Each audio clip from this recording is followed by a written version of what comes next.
Bonjour à toutes et à tous, bienvenue dans cette nouvelle série consacrée à l'intelligence artificielle et à ses applications dans le monde de l'entreprise.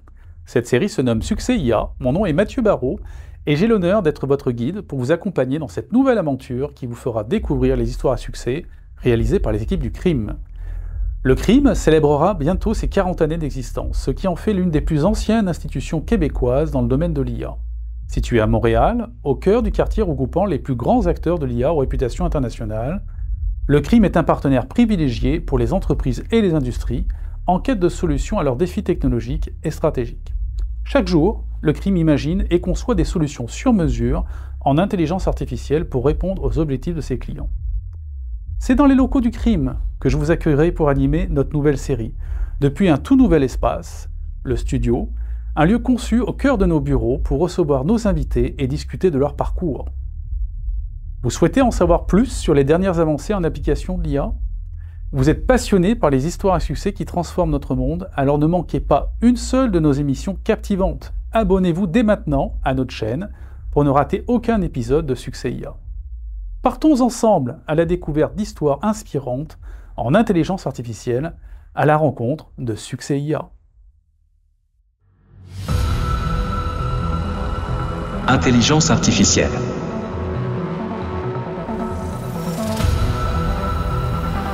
Données. Traitement automatique du texte.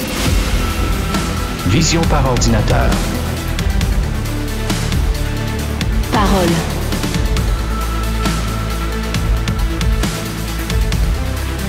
Données structurées. Série temporelle. IA multimodale. Géospatiale. IA générative. Développement logiciel.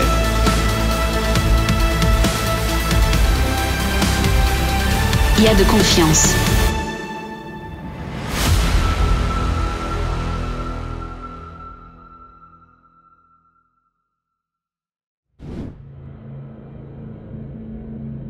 Succès IA, une production du CRIM.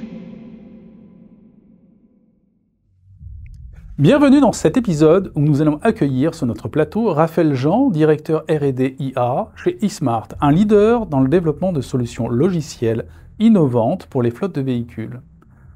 Ensemble, nous allons discuter de leur projet de collaboration avec le CRIM, axé sur la contextualisation d'images captées par la caméra embarquée dans les véhicules de leurs clients. Raphaël Jean, bonjour. Bonjour. Bienvenue dans Succès IA. Merci.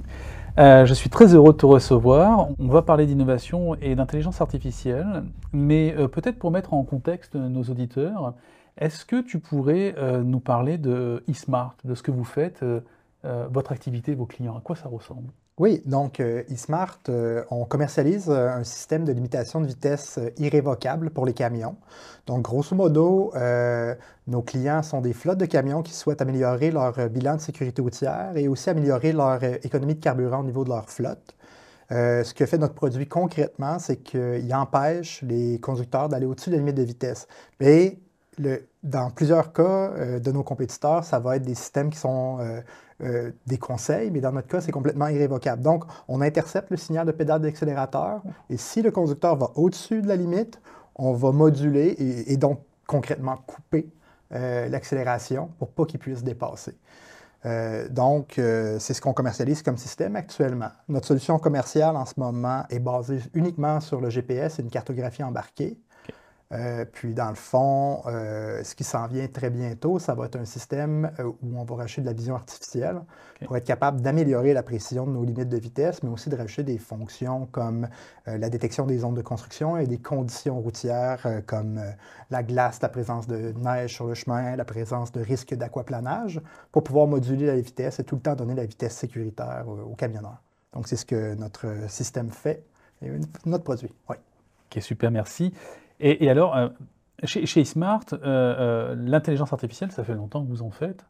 Est-ce que tu peux me dire un petit peu, ça ressemblait à quoi avant l'histoire dont on va parler à l'instant? Donc, comme j'ai déjà donné un peu un petit avant-aperçu dans ma réponse précédente, Dans le fond, eSmart, c'était basé uniquement sur GPS. Donc, au niveau intelligence artificielle, il n'y avait pas de réseau de neurones ou d'intelligence artificielle avancée. On parle plutôt d'algorithmes et de données. Donc, ça fait bientôt 3 ans, un peu plus de 3 ans en fait, que je suis à eSmart et que mon mandat, c'est d'amener l'intelligence artificielle à l'intérieur de la compagnie pour pouvoir améliorer la précision de nos systèmes. Donc, au niveau de l'IA, nos premières initiatives, ça a été de faire la R&D au niveau d'un système de vision artificielle qui permettrait de voir les pancartes, de détecter la présence-absence de cônes orange pour pouvoir détecter les zones de construction. Donc, c'est des petits avantages technologiques qu'on peut faire rapidement et à faible coût à l'intérieur d'une compagnie comme la nôtre. Puis, au fil du temps, on a rajouté différentes fonctionnalités, puis grossi un peu notre feuille de route technologique pour ajouter d'autres fonctions comme la détection des voies, un projet qu'on a fait avec le CRIM. Ouais. Mais on a aussi d'autres projets au niveau de la précision des limites de vitesse basées sur les cartes. On a différents projets maintenant en cours à eSmart là, au niveau de l'intelligence artificielle. On sent que c'est parti. Oui, c'est parti. Et justement, votre clientèle, quelle est sa perception? Parce que vous avez un système irrévocable, donc ça m'amène à une question.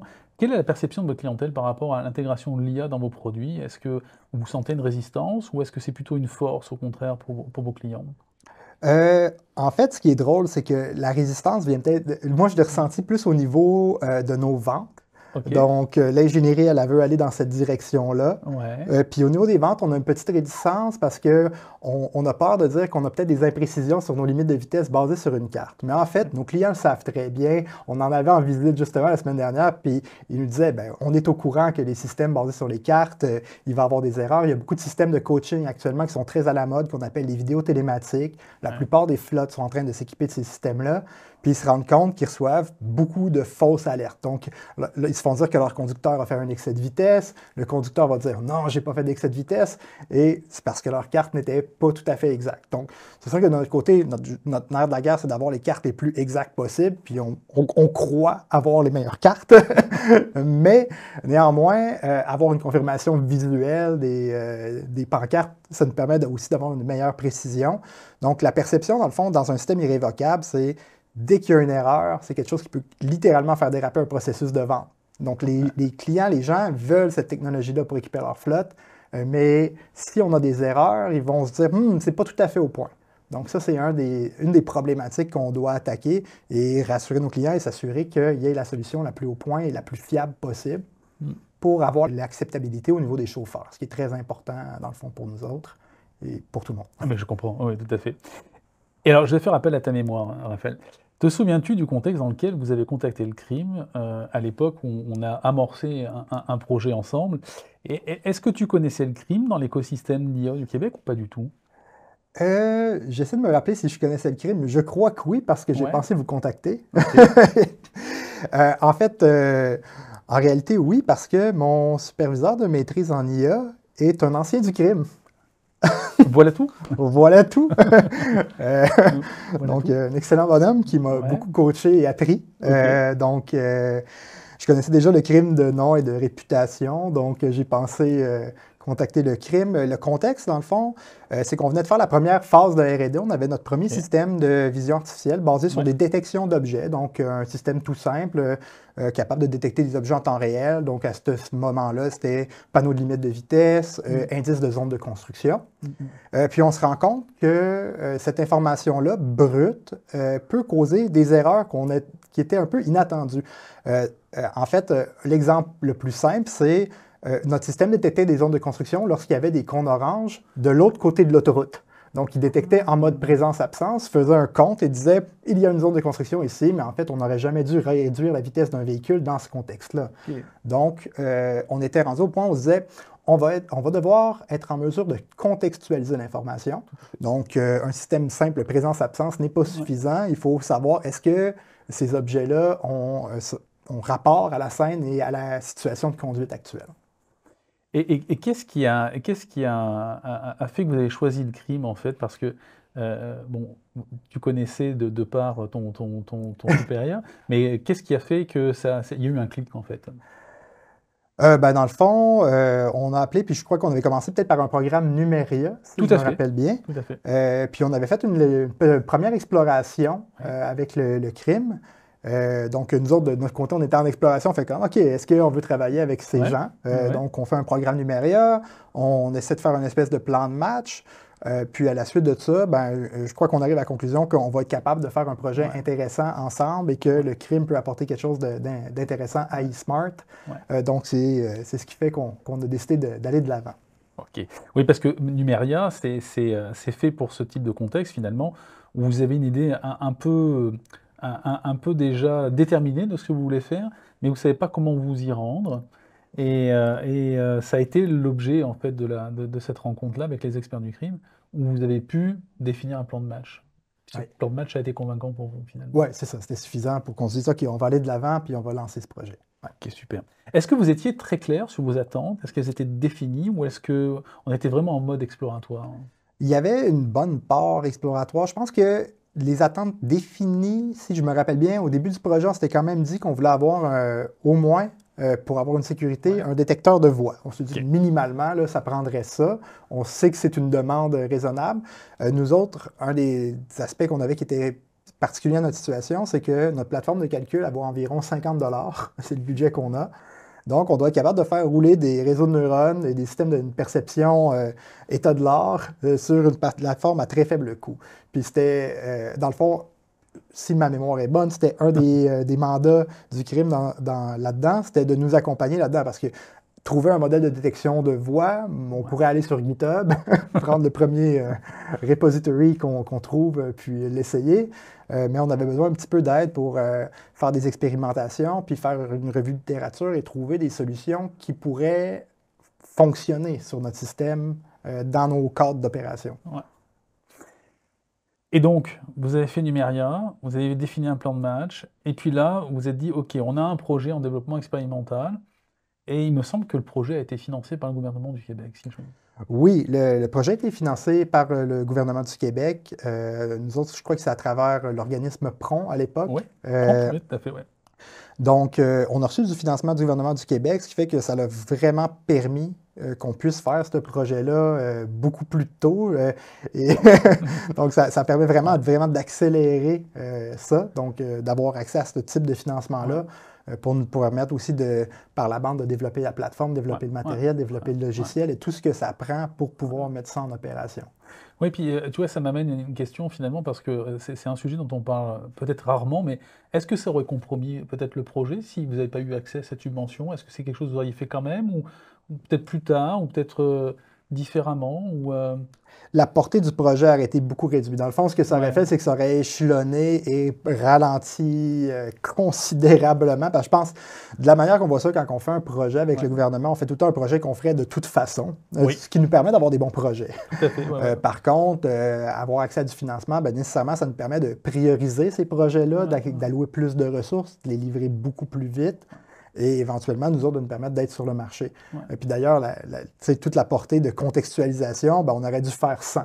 Donc, sans le gouvernement du Québec là-dessus, je crois qu'on aurait juste simplement abandonné la partie contextualisation et dit, regardez, on va y aller avec un système minimal. Minimal, oui. Comme on dit souvent dans le jargon, un système minimal. Puis on aurait probablement échelonné et intégré ce type de technologie-là beaucoup plus tard. Donc, on aurait été obligé de faire des choix à ce niveau-là. Mais ça a permis d'augmenter les possibilités que vous aviez finalement. Oui. Puis d'avoir un meilleur impact au final. Exactement, oui, c'est ça, ça permet de... Est-ce que tu te rappelles des incertitudes technologiques de ton projet? Les incertitudes technologiques principales que je voyais en début de projet, si ma mémoire est bonne, bien sûr, ça fait quand même un petit moment. Le premier point, c'était d'être capable d'exécuter ça en temps réel sur une plateforme à faible coût. Ça, c'était un des gros enjeux importants. Deuxième enjeu, c'est qu'on avait aussi une incertitude technologique sur qu'est-ce qu'on prendrait comme système, comme tâche d'IA pour faire la contextualisation. Puis il y a eu un gros aspect de ce travail-là au niveau du crime qui était d'explorer puis de regarder quelles étaient les bonnes avenues pour pouvoir faire cette contextualisation, qu'est-ce qui était réaliste de mettre en œuvre, qu'est-ce qui ne l'était pas. Donc, il y avait beaucoup de cet aspect-là. Je me rappelle qu'on avait parlé de Bird's Eye View. À un moment donné, on voulait être en mesure de faire une vision 360 En fait, mais il y a beaucoup d'enjeux.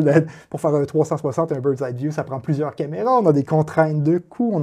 On peut mettre juste une caméra qui pointe vers l'avant. On a discuté de différents enjeux. Donc, c'est ça, il y a eu un gros travail d'exploration à ce niveau-là. Puis c'est sûr que de mon point de vue, à la fin du projet, je vais me rappeler de la solution tracée qu'on sait qui fonctionne, puis je vais tranquillement perdre de vue les différentes choses qui ont été explorées. Mais ce travail d'exploration-là devait être fait. Oui. Et ça, c'est quand même assez important là, d'avoir des réponses à ce type de questions-là. Donc, est-ce que je m'en vais dans la bonne direction? On ne veut pas gaspiller des fonds sur des projets C'est important, qui oui. ne sont pas dérisqués, en fait. Tout à fait. La notion de dérisquage. Oui. Et justement, le crime, dans son modèle de travail, instaure une collaboration avec ses clients. Oui. Et est-ce que tu peux me parler de cette expérience-là, justement, la collaboration que tu as pu avoir avec les experts du crime? Oui, ben justement, ça, c'était bien agréable. En fait, au niveau de la collaboration, c'est qu'on se rencontrait, je pense, à peu près à tous les 3 semaines, à raison d'1 heure. On regardait un peu les avancements qui étaient faits de part et d'autre. Puis ça permettait d'avoir une interaction puis pouvoir un peu diriger un peu l'équipe pour être sûr qu'on va dans une direction qui convient, nous autres, à ce qu'on a besoin de mettre en opération. Donc, ça permettait de prendre des décisions intermédiaires à travers ça. Donc, on ne partait pas sur on reçoit un truc à la fin, c'est emballé, mais on était plus dans un mode où on explorait, puis on changeait un peu de direction, puis on validait qu'est-ce qui valait de la peine d'être exploré, qu'est-ce qui valait plus la peine. Parce que, tu sais, quand on définit un mandat, même mandat d'1 an, surtout dans un domaine comme le nôtre qui est en constante évolution, il y a tout le temps des nouveaux changements, ben il faut être quand même agile dans notre manière de fonctionner. Donc, dans cette collaboration-là, moi, des moments jalons que je me rappelle, c'est quand on a voulu avoir notre détecteur de voix, ben là, on regardait les différents modèles. Puis, on était déjà bien amorcé en projet quand il y a un nouveau modèle qui est sorti, je crois, en septembre de l'an dernier. Oh. Donc, quand on voit les résultats de ce nouveau modèle, on se dit OK, c'est bon, ben, ce qu'on a fait à date, c'est bien, mais ça a l'air très bien. On va devoir l'explorer. Ouais. Donc, et le crime a été très agile là-dessus. On a exploré ça, j'ai fait des validations de mon côté, il y a des validations qui ont été faites au niveau du crime. Puis après, on s'est rendu compte que ce modèle-là a l'air très bien, mais il s'exécute mal sur notre plateforme matérielle. Donc, en plein milieu de projet, presque vers à 3/4 du projet, OK, on a décidé qu'on s'en allait plus vers détection de voix, quel type de modèle à prendre.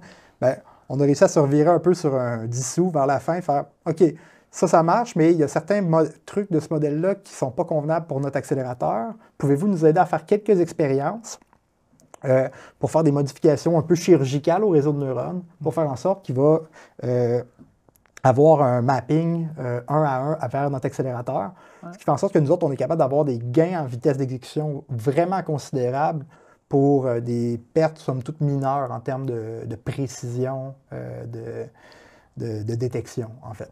Okay. En fait, ils nous ont fait un tableau des résultats complets pour une série d'expériences qui nous permet de faire, OK, ben celui-là, ça va être notre choix qu'on va mettre en opération. Puis, ça a été quand même très, très bien à ce niveau-là. Et est-ce que tu as rencontré une notion de transfert de connaissances? Oui, absolument. Ça aussi, c'était très bien fait à ce niveau-là. On a reçu le code source au complet, les images préprocessées, tout ce qu'il faut pour refaire les entraînements de notre côté. Puis c'était vraiment, de mon point de vue, un prérequis. On ne peut pas se faire donner, voici un réseau de neurones, un fichier ONNX, puis voilà, débrouille-toi avec ça. On a besoin, nous autres, après, d'avoir des pipelines de type MLOps. On a besoin d'être capable de faire des itérations, puis de modifier pour pouvoir continuer à progresser là-dessus. Donc, nous autres, on a reçu tout ce qu'il fallait pour comprendre les décisions, les expériences, les reproduire, exécuter le code, refaire des nouveaux réseaux de neurones à partir de ça. C'était bien documenté, c'était bien fait. J'avais rien à dire. Là. Des fois, c'est un peu compliqué de reprendre le code de quelqu'un d'autre, faire l'intégration de ton côté. Mais j'ai l'impression que le crime l'a fait plusieurs fois et est assez rodé là-dessus, que c'était à peu près trivial de relancer le code et les expériences. Là. Donc ça s'est très bien passé à ce niveau-là. On s'est fait expliquer aussi en détail tout. Donc de ce côté-là, ça devient qu'on peut internaliser ça à l'interne, puis ça devient un peu notre propriété intellectuelle. Donc il n'y a pas de notion de boîte noire, finalement? Non, on n'est vraiment pas dans une notion de boîte noire, on est vraiment dans une notion... c'est là peut-être qu'on sent peut-être plus l'aspect collaboratif, c'est à la fin, on reçoit la recette. On ne reçoit pas le plat. C'est ça. Donc, après, on est autonome. Après, on Ouais. a la technologie à l'intérieur de la compagnie, puis c'est ça qui fait que c'est intéressant, là, parce que c'est bien important pour nous autres de ne pas être dépendants Ouais. d'un de nos fournisseurs dans un monde qui bouge aussi vite. Oui, tout à On fait, a ouais. besoin de Ouais. garder quand même la mainmise sur nos différents blocs technologiques. Puis une certaine agilité aussi. Oui, absolument. C'est important. Et est-ce qu'il y a eu des changements de direction inattendus dans le projet? Par exemple, suite à la rencontre d'usagers potentiels, comment avez-vous géré ces rétroactions? Bien franchement, sur celle-là, on n'est pas rendu à la mise en opération avec des usagers Ouais. en conditions réelles. Donc là-dessus, on n'a pas eu besoin de faire ce changement. Mais si j'ai envie de revenir un peu à un élément de réponse que je donnais un petit peu plus tôt, c'est pendant le projet, on a dû faire beaucoup de changements. On a changé un peu la portée, puis on a changé l'assignation des ressources en fonction de ce qu'on apprenait. À mesure qu'on avançait dans le projet, ben, on a pris différentes décisions. Il y a certains trucs qui nous apparaissaient comme ce qui allait être le livrable final. On a dit, ben non, on ne fera pas ça. On ne mettra plus de temps sur tel aspect parce qu'on a déterminé que c'était trop compliqué. Il y a eu tel aspect est impossible, donc on va juste noter que c'est impossible, on ne va pas le faire. Puis là-dessus, ben, je pense qu'on a été très souvent en adaptation. Puis c'est ce qu'on appelle l'exploration. Hein. Oui, ben c'est ça. Ouais.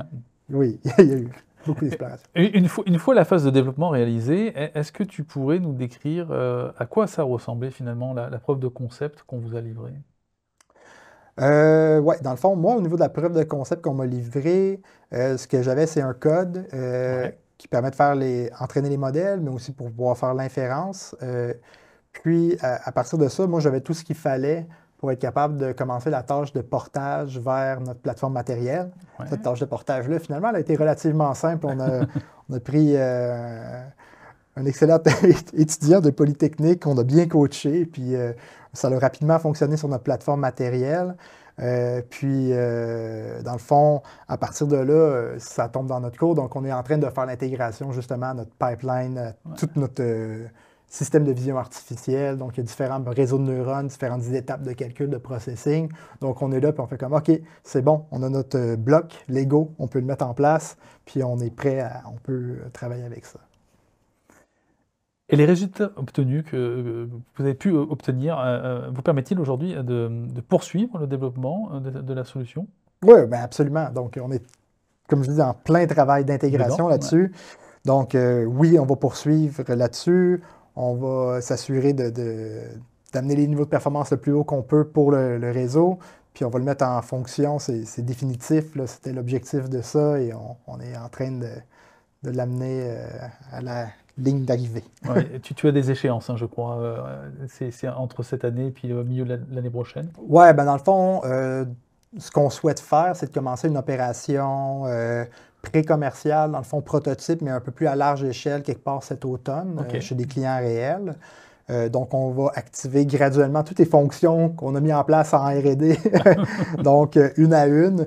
Et donc, ce que je m'attendrais, c'est que quelque part cet automne, on soit en train déjà de faire un peu, d'équiper ces modèles-là de détection de voix en télémétrie pour se bâtir une expérience, savoir comment ça fonctionne, comment on peut bien l'intégrer puis tirer parti de ça.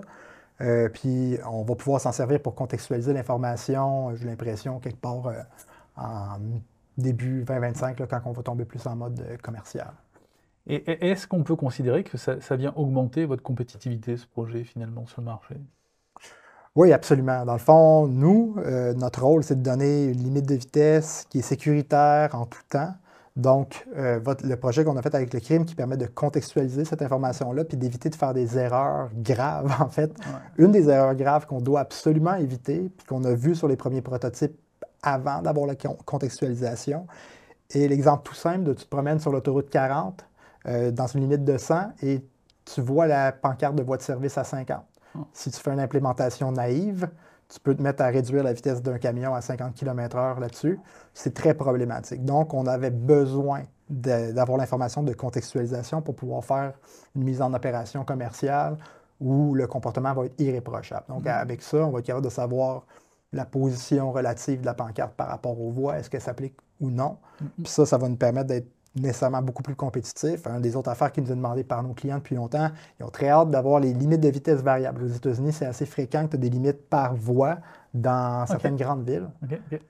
Donc, d'avoir l'information de sur quelle voie on circule va nous permettre de savoir est-ce que ça s'applique et puis de mettre en fonction des choses qui nous sont demandées par nos clients. Même affaire pour les zones de construction, ça va être plus fiable. Donc, toute cette information-là de contextualisation, nous autres, c'est la partie la plus...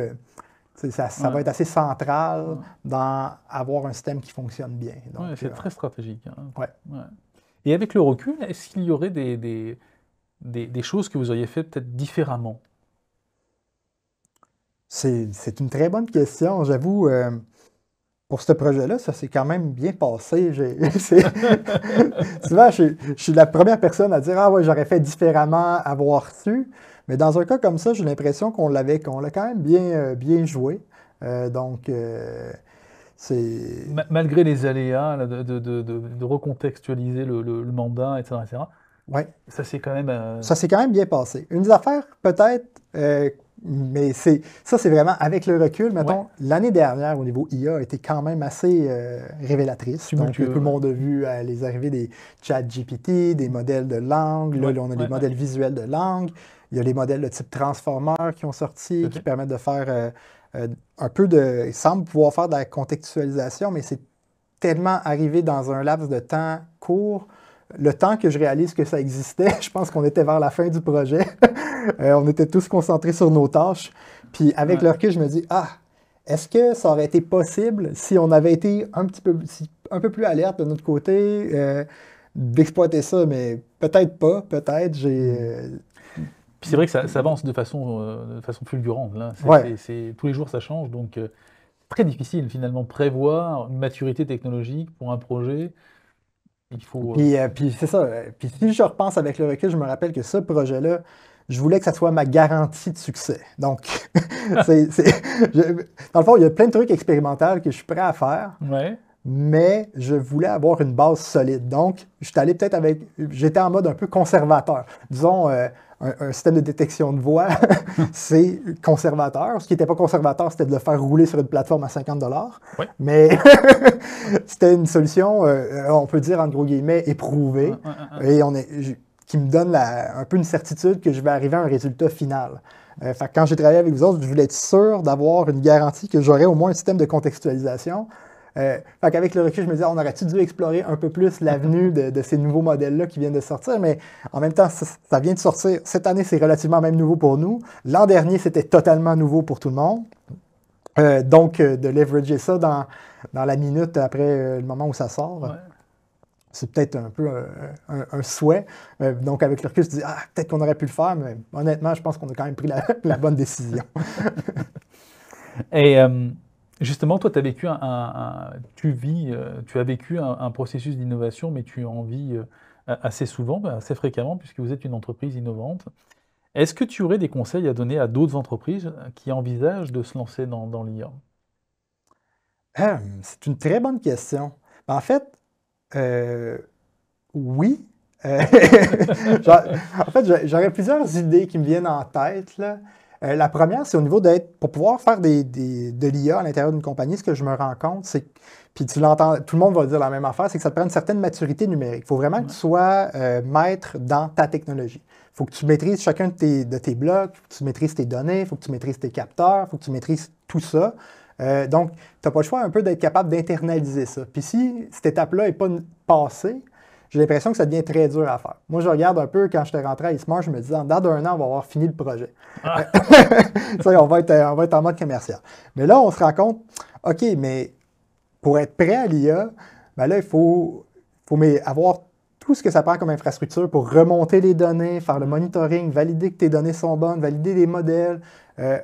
Comme je disais, avoir les capteurs dans notre cas, avoir une caméra, ben c'est bien beau, tu m'engages pour faire de l'IA. Ben oui, mais on n'a pas encore de caméra, puis on n'a pas encore de système de calcul. Bon, ben on va travailler sur mettre en place un système de calcul, on va définir la plateforme matérielle, on va définir les capteurs, on va définir les données.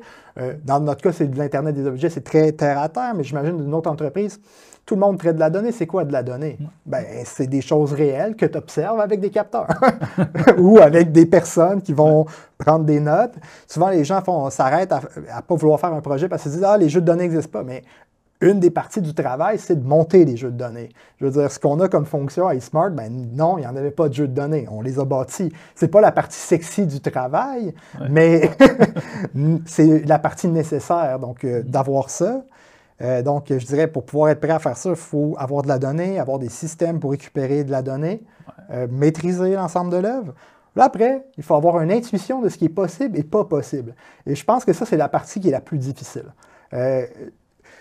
J'ai l'impression que souvent, les gens vont dire « Ah, l'IA va régler tel problème. » Mais ce n'est pas un problème qui peut être résolu par l'IA. Là, il arrive, je suis sûr que vous avez constamment du monde qui arrive avec des idées qui vont vous paraître farfelues. Il faut dire poliment que « Ouais, ben peut-être que non.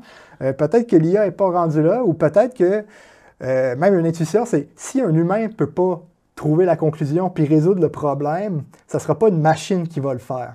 Ça serait la première affaire. Là. Donc, l'IA, ce n'est pas une intelligence supérieure, c'est plutôt le contraire, mais c'est quand même quelque chose qui peut venir contribuer grandement à la valeur d'un produit, d'une solution. Donc, je dirais, c'est ça, c'est un peu cette intuition-là de qu'est-ce qu'on peut faire, pas faire, puis j'avoue que je la trouve quand même difficile. Là. Maintenant, un des avantages, c'est que une plateforme en ligne qui s'appelle, on va l'appeler ChatGPT pour ne pas la nommer, mais on peut aller jouer avec ça puis se développer une intuition du type de problème que ces systèmes-là peuvent résoudre et pas résoudre. Et tu peux poser des questions triviales comme qu'est-ce qui est le plus grand entre 8.11 et 8.9 et voir le système littéralement crasher. Ça, il y a certains de mes collègues qui m'ont montré. Mais le système, il tombe en panne là-dessus parce que les modèles de langue, ils ne sont pas capables de faire des mathématiques. OK. Ils sont très, très, très mauvais. Donc, ce qu'ils vont être capables de faire, c'est d'écrire la formule mathématique et de la calculer avec un interpréteur Python par derrière. Il y a énormément de magie qui est fait pour les démonstrations d'IA en ce moment. Ce n'est pas uniquement l'IA, c'est l'IA et la logique d'affaires. Puis peut-être que ce serait ça l'autre conseil, c'est de dire, un IA tout seul, ça ne marchera pas très bien. C'est ça. Genre, il faut se le dire. Donc, ça prend quelqu'un, un expert de la matière, qui va observer c'est quoi les types d'erreurs que l'IA fait, puis trouver une manière de parer contre ça, puis de pouvoir mettre une logique d'affaires qui permet d'exploiter l'IA dans les moments où elle est exploitable et savoir reconnaître les contextes dans lesquels l'IA ne pourra pas résoudre le problème pour pouvoir le mettre en opération.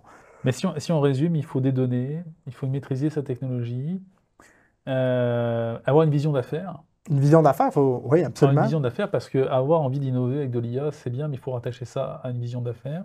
Absolument. Dans le fond, c'est vrai qu'on n'y pense même pas. Des fois, presque, c'est évident et c'est pas évident, parce que j'imagine qu'il doit arriver, il y a des gens qui se disent « comment je peux utiliser l'IA pour m'aider? » Ben, tout vient d'un besoin d'affaires. Nous autres, dans notre cas, c'était très simple, rudement simple. Très clair. Nos cartes, elles ont parfois quelques problèmes, ou elles peuvent être incorrectes ou incomplètes. Ben, on va prendre un système, on va utiliser l'IA, qui peut faire des erreurs d'ailleurs, pour pouvoir compléter ça. Donc, notre approche, nous autres, c'est humain dans la boucle. Hein? Donc, l'IA dit, j'ai trouvé une pancarte, j'ai trouvé une zone de construction, ben, on peut utiliser un humain pour faire une confirmation. Probablement maintenant qu'on va pouvoir sous-traiter à un modèle de langue visuelle qui va pouvoir émuler le comportement d'un humain aussi. Bon, ça, c'est les nouvelles années qui viennent avec l'IA. Mais quel conseil on peut donner aux entreprises qui veulent innover avec de l'IA? Mais je pense que tu as pas mal résumé la chose. Ah oui, c'est ça. C'est qu'on voulait parler du besoin d'affaires. Puis là, j'étais en train d'illustrer comment un besoin d'affaires pouvait être très clair. Donc, je pense que comme tu l'exprimais, dans le fond, l'IA peut aider à faire des cas qui sont peut-être trop difficiles à faire à la main, qui prennent trop de temps. C'est bon pour les travails de moine, en réalité. Des travails, tu me parlais tout à l'heure des baleines. Allez identifier des baleines dans des photos, un projet que vous avez fait ici à l'interne. Clairement, tu as un besoin d'affaires que tu n'es pas capable de combler. Donc, tu dis, il faudrait engager 1000 personnes pour faire ça, parce que c'est une tâche super répétitive qu'on a besoin de faire à large échelle. Ben là, on parle d'un bon cas d'IA, on parle d'un bon cas d'application. On se dit, ben, regarde, au lieu de prendre un humain pour faire cette tâche-là qui est rebutante de toute façon, on va déléguer à des machines qui vont faire cette tâche-là sans rechigner. Et là, je pense que c'est des bonnes applications de l'IA. Donc, mais oui, ça prend un besoin d'affaires. Puis après, ça permet de faire des choses qui étaient impensables en réalité, où on serait dit, je ne pourrais jamais engager un plancher avec 10 000 humains pour faire cette tâche, mais maintenant que j'ai une machine pour le faire, ben, ça peut devenir un business case qui est viable. Et peut-être de ne pas avoir peur de se faire accompagner aussi, parce que... Absolument. Je pense là-dedans, il faut absolument chercher de l'aide puis s'entourer le plus possible. Parce que c'est un domaine très vaste. Il y a énormément de spécialités, même en IA. Donc, d'aller chercher de l'aide au crime, d'aller chercher de l'aide partout ailleurs dans le réseau, d'avoir un bon réseau, c'est quand même assez important pour être capable de prendre les bonnes décisions puis de mettre son temps aux bonnes places. Oui, parce qu'on le dit pas assez, hein, mais nous sommes chanceux quand même au Québec et surtout à Montréal. On a un écosystème en IA quand même qui est relativement fort et... on peut vite trouver quand même de bons conseils assez rapidement quand même pour innover avec de l'IA quand même. Oui, absolument. Ouais. Et qu'est-ce qu'on peut vous souhaiter pour eSmart? Succès commercial, évidemment. Je veux dire, pour eSmart, moi, ce que je souhaite, c'est de voir que notre solution prenne de plus en plus de traction et qu'on aide à l'adoption de l'IA dans le domaine des transports grâce à nos solutions, que les flottes de transport à travers l'Amérique du Nord, y compris le Québec-Canada, viennent cogner à notre porte pour qu'on les aide, puis qu'ils puissent profiter de ce que l'IA peut donner à travers nos solutions. Écoute, on va te le souhaiter fortement alors. Voilà. Raphaël Jean, je te remercie pour cette entrevue. Moi, j'ai passé un super moment avec toi. J'espère que nos auditeurs également auront passé un bon moment. Et puis, je te dis à bientôt pour une prochaine aventure. Oui, merci beaucoup, Mathieu, pour l'invitation. C'était très bien de te voir. J'ai apprécié. Merci.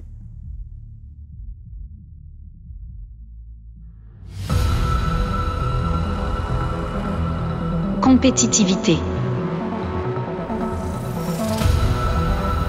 Productivité.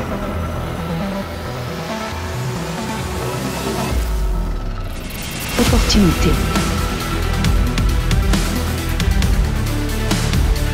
Impact social et économique. Croissance.